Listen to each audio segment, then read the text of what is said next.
Добро, почитувани. Ниту Бујар Османи, ниту Димитар Ковачевски не одговорија каде се 4 милиони долари од поделбата на имотот на поранешна Југославија што и припаднаа на Македонија. Зошто Фрчковски не ги враќа парите во буџетот? Дали ќе се санкционира вакво однесување на Фрчковски во моменти кога Ковачевски воведува нови даноци заради празната државна каса, а Фрчковски не враќа 4 милиони долари? Ова е огромен скандал. Недозволиво е 2 дена да нема одговор зошто Љубомир Фрчковски не ги префрла 3 милиони и 400 илјади американски долари од сметката на постојаната мисија на Македонија при Обединетите нации во државниот буџет. За подсетување, 3,4 милиони веќе се префрлени на сметката на мисијата на Фрчковски, а се очекуваат уште 600 илјади американски долари. Османи и Ковачевски мора да одговорат дали во декември лани и во јуни годинава испратиле инструкции до Фрчковски парите да бидат префрлени во државниот буџет. Османи и Ковачевски мора да одговорат зошто е потребно дури на 2 пати, декември и половина година потоа во јуни годинава, повтор пат да праќаат исти инструкции и амбасадор да врати пари од сметка во буџетот.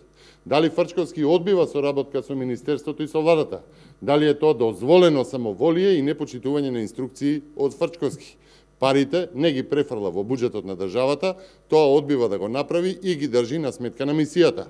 Почитувани, мора да се знае какви инструкции има амбасадорот Фрчковски за трошење на државните 4 милиони долари. Зашто се планирани овие пари? Дали воопшто се планирани ако се бараат во буџетот или на повидок е потенцијална матна сделка? И најважното прашање, зошто Димитар Ковачевски молчи за скандалот, а ако не бил информиран, сега веќе би требало да знае за сето ова. Ковачевски наметнува нови даноци, Фрчковски не му враќа 4 милиони долари, а нема санкции. Дали Македонија ќе доживее уште еден скандал од транзицијскиот политичар, кој што веројатно смета дека како амбасадор може да не почитува инструкции и на сметка на мисијата да присвои пари на граѓаните на Македонија за можни матни сделки практикувани во 90-тите години, како на пример за скапи коњи, луксузни очила за сонце, кога амбасадорот беше министер. Почитувани, Македонија тоне во сиромаштија, се измислуваат нови даноци и давачки, криминалот, корупцијата, неказнивост и самоволието цветаат. Само избори се спасот. Дозволете ми да одговорам и на 2 прашања пристигнати до пресцентарот на ВМРО ДПМН.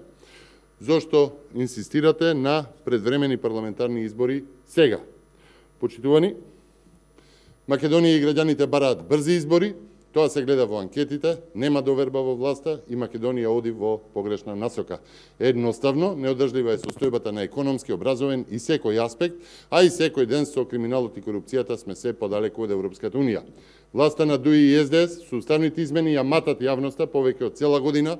Јасно е дека немаат поддршка и таа состојба нема да се смени.